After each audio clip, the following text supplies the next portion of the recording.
the Caitlin Clark stimulus package, also known as the newly agreed upon CBA deal. Make no mistake about it, folks.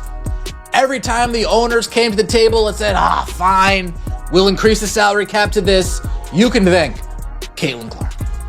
Every time the owner said, fine, we'll pay for your housing again, you can thank Caitlin Clark.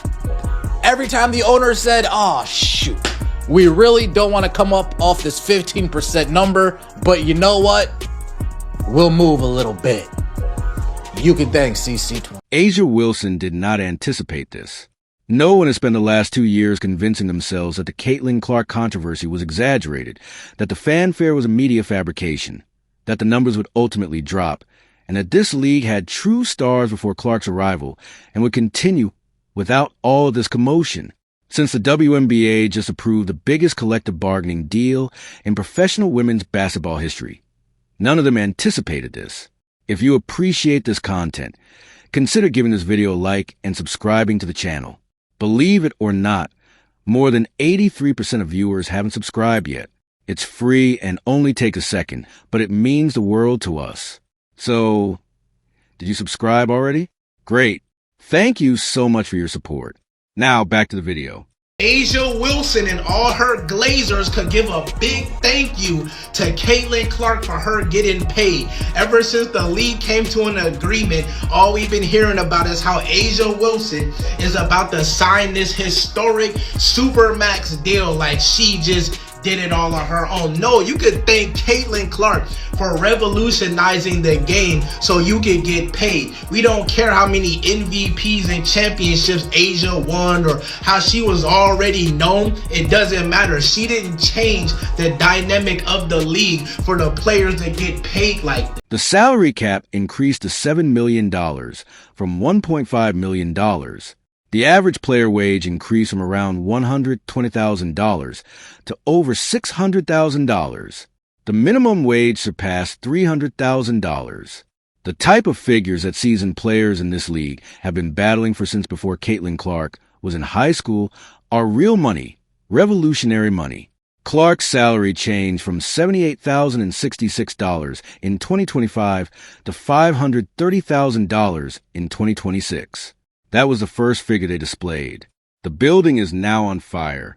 For example, 2024 Rookie of the Year Caitlin Clark, who made $78,066 in 2025, is poised to see her salary jump to $530,000 in 2026. So this year, she is about to jump to that salary, okay? Now, the other jump, the new provision would also be applicable to younger stars such as Aaliyah Boston, who is max eligible in 2026, and Paige Beckers, who is max eligible in... This is what really took place.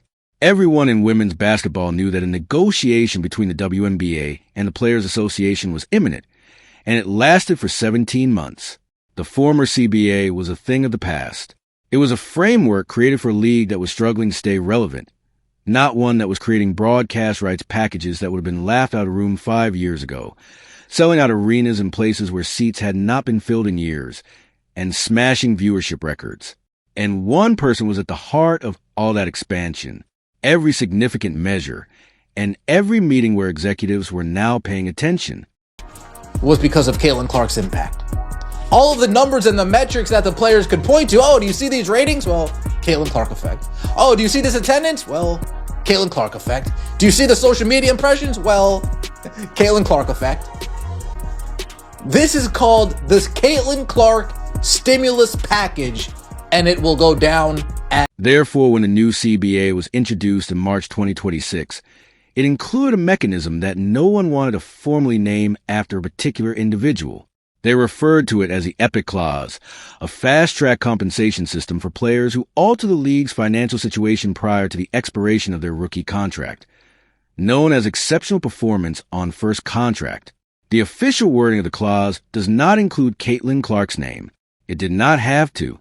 Every boardroom in women's basketball understood precisely who they were focusing on. The WNBA uses the EPIC provision to subtly and legally state in paper that no two players are alike. Certain players need separate documentation.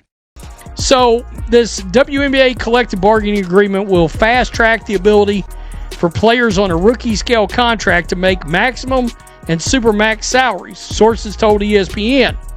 The new provision, called EPIC, Exceptional Performance on Initial Contract, allows players to renegotiate their 4-year salary and earn the standard max that year if they were previously an all WNBA first team or second team, or the supermax if they won The only thing that tells this narrative honestly and without smoothing the edges is the figures. Therefore, let us put them on the table. Caitlin Clark, the player who sold out opposition venues and locations that had not had a full house in 10 years, helped the WNBA surpass 1 million viewers per game for the first time since 2008. In 2025, the player whose name appeared on a schedule increased television ratings by more than all the other players in the league put together, earned $78,066. $78,000. A mid-level paralegal makes around that amount of money. That is around the salary of an entry-level marketing coordinator who works behind a desk in a place that nobody travels to for vacation. It is not even close to what a rookie in Major League Baseball, the NBA, or the NFL would start at. In the meanwhile, Clark was selling jerseys, establishing assist records, and adding cameras to women's basketball, something that had not happened in a long time. Her actions were really unprecedented in this league. Additionally, the league was giving her a check that was insufficient to pay for 2 months' worth of rent on a respectable Indianapolis flat. That is not a salary. That league is betting that its most valuable asset will not do the maths, she calculated. Everyone in the sports world calculated it. Additionally, the new CBA represents the league's official long overdue admission to the public that they had no option but to comply. What has now happened is, because of the quote-unquote EPIC rule, I'm going to call it the Caitlin rule, because let's be real, she was the first person to have reached this. Whether it be it's Caitlin, Aaliyah, and Paige are all eligible. I'm just going to call it the Caitlin rule. Just like the old Rose rule in the NBA, we're going to call it the Caitlin rule. So, ironically, if Caitlin goes and wins MVP this year, she's actually eligible for the Supermax in 2026. It is no longer the case. Clark's pay increases by more than 500% to $530,000, almost 6 times her earnings from the previous season. And take a moment before you start praising the league for finally getting it right, because that $530,000 is still the best team sports discount available today. And it is not even close. In 2025 alone, Clark earned $16.1 million, while the WNBA paid her $78,000. Pay, endorsements, public appearances, speaking engagements, business agreements, the whole enterprise. Nike, State Farm, Gatorade, Wilson, and HY. She is the world's 6th highest paid female athlete. The WNBA paid her less than half of 1% of her entire salary in 2025, when her earning potential was at its highest. The league was receiving franchise-level services at a cost that no professor at a business school could justify without becoming physically uncomfortable. The increase to $530,000 is genuine. You are welcome. Even if it had been earned 10 times over, it still does not accurately represent Clark's true value to every sponsor, TV network, and stadium that sells out as soon as her name comes on the away calendar. The rise is unfair. The least the league could do to avoid further humiliating itself is this. It's the way the team is structured.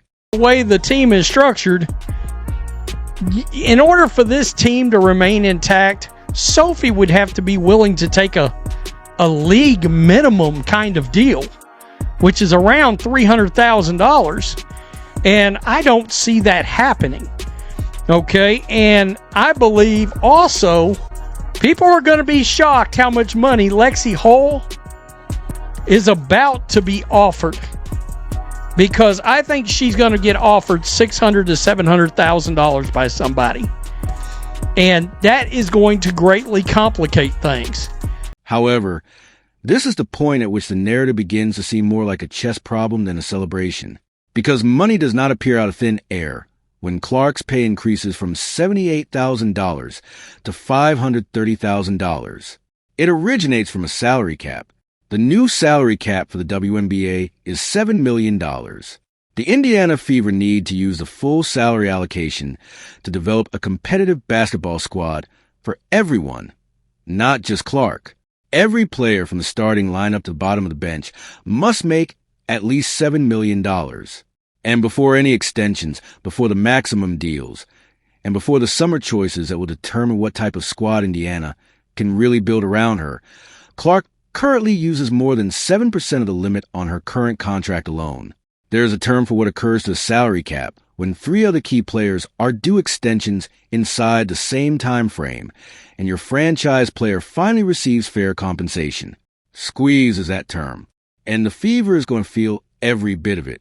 Wish they would have had Kelsey Mitchell on here, because after last season, I mean, look, Kelsey finished what, 3rd or 4th in the MVP voting? This is her contract to make as much money as she possibly can, I believe, in this league. And come next year, because I don't think that the Fever are going to be able to keep her next season. And one could argue, depending on how much you covet depth on a team, like how deep do you want your team to be? I think one could argue against re-signing Kelsey Mitchell this year. The national media consistently undervalues Kelsey Mitchell. So, let's speak about her. She is among the league's most dangerous scoring guards. She is the Indiana Fever's second best player, and the new CBA has made negotiating her contract at a crossroads far more costly. Before the 2025 season, Mitchell was a free agent, but Indiana utilized the core designation to sign her to a 1-year contract.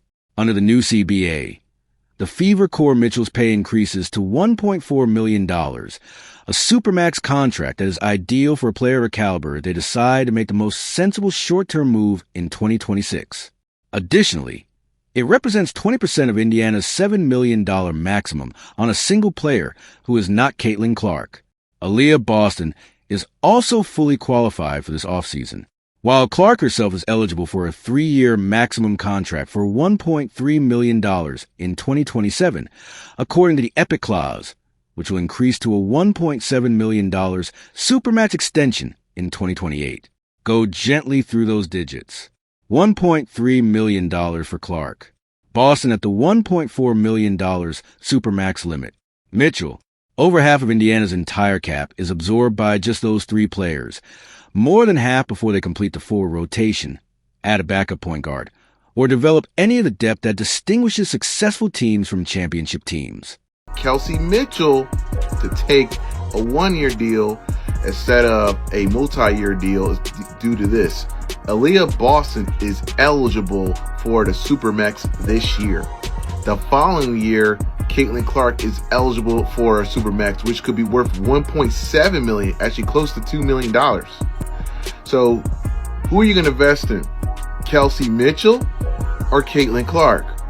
And that's why I say, don't play this game, Fever.